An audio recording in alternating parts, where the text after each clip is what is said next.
एक गल जिसको मैं शुरुआत करनी चाहती हाँ कि जिन्ने भी साडे आर्म्ड फोर्सेस है तुहाडे सदका हैगा कि जी असीं चैन नाल सौंदे और ये गल कहण वाली नहीं है क्योंकि सबनूं पता हैगा जो सच हैगा ते तुसीं सारे ही साडे वास्ते बहुत सरकारी हो रिस्पैक्टेबल हो। उसके अलावा भी मैं गल कहांगी कि जदों तुसीं उत्थे अपने परिवार देखो सानू भी पता हुंदा हैगा मैं बाहरों उत्थे पोस्टेड हां कि परिवार नूं छड्ड के नौकरी करना कितना औखा हुंदा तुसीं तां एडवर्स जिहड़े एटमोसफेयर कहंदे ना कि जी बिल्कुल ठंड इन्नी हैगी तां -6 डिग्री टैंपरेचर हैगा उत्थे साडे वास्ते तुसीं सेवा दिंदे हो कि असीं चैन दी नींद सो सकीए तां ओहदे वास्ते सब तो पहला जिहड़ा मैं शुरुआत करांगी तुहाडे सारिਆਂ ਦਾ ਧੰਨਵਾਦ करके करांगी ते ओहदे नाल ही नाल जिहड़ा साडा काम हुंदा हैगा देखो मैं ये नहीं कहती कि जी हर बंदे नाल मैं उन्नी क टाइम ला पाती होंगी या हर किसी नाल किसी दी ग्रीवेंस पूरे दिलों कर पाती होंगी बट फिर भी साडी इक्को ही हिदायत होंदी है ते इक्को ही कोशिश होंदी है कि चाहे कोई भावे मेरा सर्विंग सोल्जर होवे चाहे कोई भी साडे एक्स आर्मी दा परिवार होवे कि साडी कोशिश रहन कि किसी नूं किसी तरीके दी दिक्कत ना आन कि जी तुहाडे करके असीं चैन दी नींद सौंदे हां। इसी दे नाल नाल मैं कहना चाहांगी कि जी देखो हर थां ते कुछ गलत भी हो जाता है अपने विचों ही समाजिक तौर पर भी जे आपां देखते हाँ तो माड़े अंसर भी होंगे अच्छे अंसर भी होंगे कई बार मौके च भी कुछ हो जाता है तो जो भी कुछ होया वो बहुत मंदभागी है ओदा मैं इनू कोई 1% भी वो नहीं है जो सही होवे हमेशा मैं एक ही कहती हाँ कोई मेरे कोल बंदा भी आंदा है जे तुसी सही हो मैं तुहाडे नाल खड़ी हाँ तुहानू मेरे कोल दोबारा आने की गल नहीं जेकर तुसी गलत हो मैं उदा दस रही हूँ कि जेकर तुसी गलत हो तो देखो ਉਹਦੇ ਵਿੱਚ मैं भी कुछ नहीं कर सकती बट इंसानियत के नाते जो भी कुछ सही है मैं हमेशा खड़दी हाँ। ये तो चलो थोड़ा ये है कि जी ਜਿਹੜੇ सर है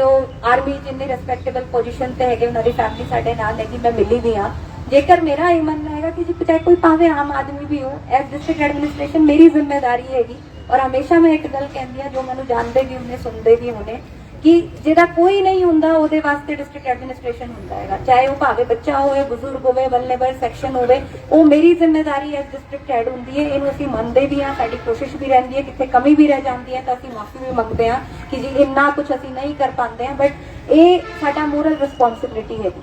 जदों देखो मैं फैमिली नूं नहीं मिली मैनूं पता चलिया मीडिया राही मैनूं जो कुछ मेरे तो बन पाया मैं कीता हुण भी मैटर ऑफ इन्वेस्टिगेशन हैगा जिहड़ी भी मैम ने मैनूं डिमांड्स दित्तियां मैं मिली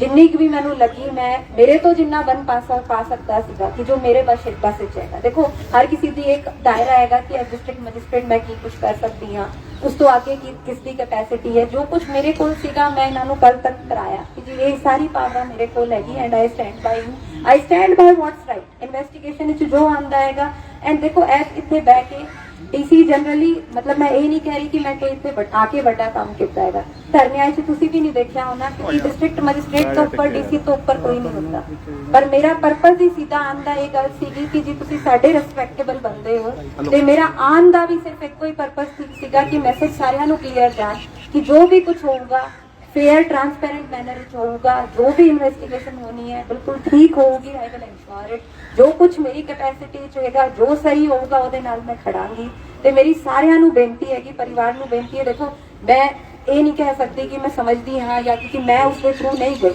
ਤੁਹਾਡੇ सामने बैठे तुसीं सुनिया भी होना जो भी परिवार कहता है या जो भी कुछ हुआ है वो बहुत मंदभागा है ਤੇ मैं सिंपथाइज ਤੇ एम्पथाइज भी करने की कोशिश कर रही हूँ कि जी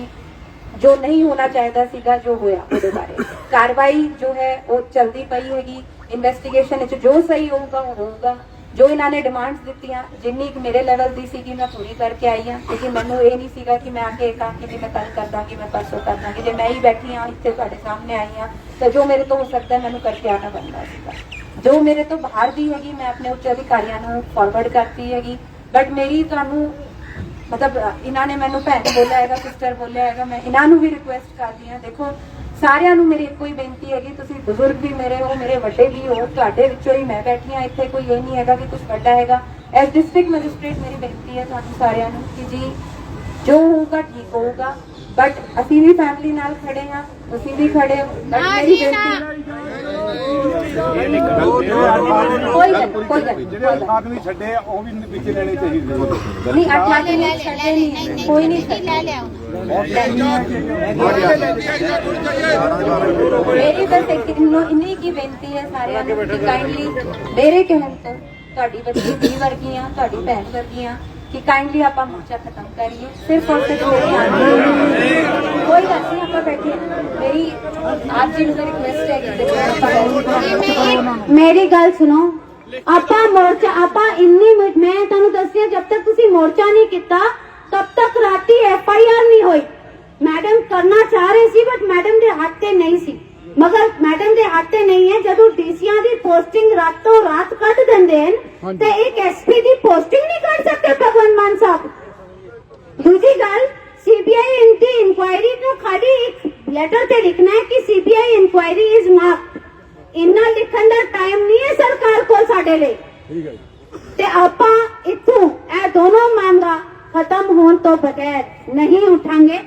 ਇਹ ਸਾਡਾ ਫੈਸਲਾ ਹੈ। ਮੇਰੇ ਨਾਲ ਹੋ? ਕੋਈ ਜਾਏਗਾ? ਸਾਨੂੰ ਦੋ ਮੰਗਾਂ ਸਾਡੀ ਜਿਹੜੀ ਬਚੀਆਂ ਹੋਈਆਂ ਉਹ ਪੂਰੀ ਕੀਤੀ ਜਾਣ। ਜਦੋਂ ਪੂਰੀ ਹੋਣਗੀ ਆਪਾਂ ਜਾਵਾਂਗੇ, ਨਹੀਂ ਤੇ ਇਹ ਮੋਰਚਾ ਖਤਮ ਨਹੀਂ ਹੋਏਗਾ। ਅਸੀਂ ਪੀਸਫੁਲ ਮੋਰਚਾ ਰੱਖਿਆ, पीसफुल ही मोर्चा रहेगा। और मैं एज अ फैमिली, मेरे घरों एक बंदा इस मोर्चे पे 24 घंटे रहेगा। मैं या मेरा बेटा या मेरे परिवार वाले बारी बारी इस मोर्चे सारे खड़े रहेंगे। और मैं रिक्वेस्ट करूंगी जेडे इन्नी दूर सैनिक आए हैं और मेरे पलटन दे बंदे और सारे सारे अज ते असी बहुत थोड़े हाँ, कल आपां बहुत ज्यादा हो जाएंगे। अज ते असी इंसाफ मांग रहे हैं डीसी साहब, ਤੁਹਾਡੇ ਤੋਂ ਅਸੀਂ ਵਿਸ਼ਵਾਸ ਰੱਖ ਰਹੇ ਹਾਂ। ਕੱਲ ਸਾਡੇ ਹੱਥ ਤੇ ਕੁਝ ਨਹੀਂ, ਅੱਜ ਫੌਜ ਨਾਲ ਨਹੀਂ ਹੈ, ਅਜੇ ਤੇ ਰਿਟਾਇਰ ਲੋਕ ਹਨ, ਅਜੇ ਤੇ ਅਸੀਂ ਸਾਰੇ ਰਿਟਾਇਰ ਵੇਟਰਨ ਔਰ ਐਕਸ ਆਰਮੀ ਮੈਨ ਹਨ। ਕਿ ਭਗਵੰਤ ਮਾਨ ਸਾਹਿਬ ਇੱਕ ਤੁਸੀਂ ਆਪਣੇ SSP ਨੂੰ ਜਦੋਂ ਕਾਲੀ ਮਾਤਾ ਦਾ ਹੋਇਆ ਸੀ, ਜਦੋਂ ਤੁਹਾਡਾ ਮਨ ਕਰਦਾ ਉਦੋਂ ਤੇ ਤੁਸੀਂ ਉਹਨਾਂ ਨੂੰ ਤੁਹਾਡੇ ਬੰਦਿਆਂ ਨਾਲ ਕੁਝ ਹੋਏ ਤਾਂ DCP ਦੀ ਵੀ ਬਦਲੀ ਤੇ SP ਦੀ ਵੀ ਬਦਲੀ, ਮਗਰ ਜਦੋਂ ਸਾਡੇ ਬੰਦੇ ਨਾਲ ਕੁਝ ਹੋਏ ਤੇ ਬਦਲੀ ਕਰਨ ਲਈ ਕਾਰਵਾਈ ਦਾ ਟਾਈਮ ਚਾਹੀਦਾ। ਬਿਲਕੁਲ ਠੀਕ ਹੈ। ਦੇਖੋ ਮੇਰੀ ਸਾਰਿਆਂ ਨੂੰ ਬੇਨਤੀ ਹੈਗੀ ਤੇ ਅਸ਼ੋਰੈਂਸ ਹੈਗਾ ਕਿ ਮੈਨੂੰ ਤੁਸੀਂ ਮਾਰਕ ਕਰ ਦਿਓ CBI ਨੂੰ, ਨਹੀਂ ਮਾਰਕ ਦਾ CBI ਰੈਸਟ ਵੀ ਚਾਹੀਦਾ ਜੀ। ਚਾਰੇ ਕੋਈ ਗੱਲ ਹੈਗੀ ਕਿ ਜੋ ਹੋਊਗਾ ਠੀਕ ਹੋਊਗਾ। ਆਈ ਵਿਲ ਇਨਸ਼ੋਰ ਕਿ ਸਾਰਾ ਕੁਝ ਫੇਅਰ ਟ੍ਰਾਂਸਪੇਰੈਂਟ ਮੈਨਰ ਚ ਹੋਵੇ। ਤੇ ਮੇਰੀ ਸਾਰਿਆਂ ਨੂੰ ਬੇਨਤੀ ਹੈਗੀ ਤੁਸੀਂ ਸਾਰੇ ਸਾਡੇ ਸਤਿਕਾਰਯੋਗ ਹੋ ਕਿ ਕਾਈਂਡਲੀ ਮੋਰਚਾ ਹੈ ਖਤਮ।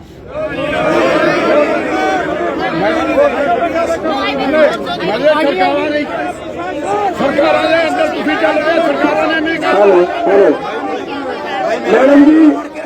ਮੈਡਮ ਜੀ ਇੱਕ ਬੇਨਤੀ ਹੈ ਤੁਹਾਨੂੰ ਕਿ ਦੋਨੋਂ ਮੰਗਾਂ ਜੋ ਮੈਡਮ ਨੇ ਮੰਗੀਆਂ ਨੇ ਇਹ ਪੂਰੀਆਂ ਕਰ ਦਿਓ, ਫਿਰ ਮੋਰਚਾ ਚੱਕਿਆ ਜਾਊਗਾ। ਨਹੀਂ ਇੱਥੋਂ ਮੋਰਚਾ ਨਹੀਂ ਚੱਕਿਆ ਜਾਊਗਾ ਜੀ। ਸਾਡੀਆਂ ਮੰਗਾਂ ਪੂਰੀਆਂ ਨਹੀਂ ਹੁੰਦੀਆਂ ਇਹ ਮੋਰਚਾ ਇਸੇ ਤਰੀਕੇ ਨਾਲ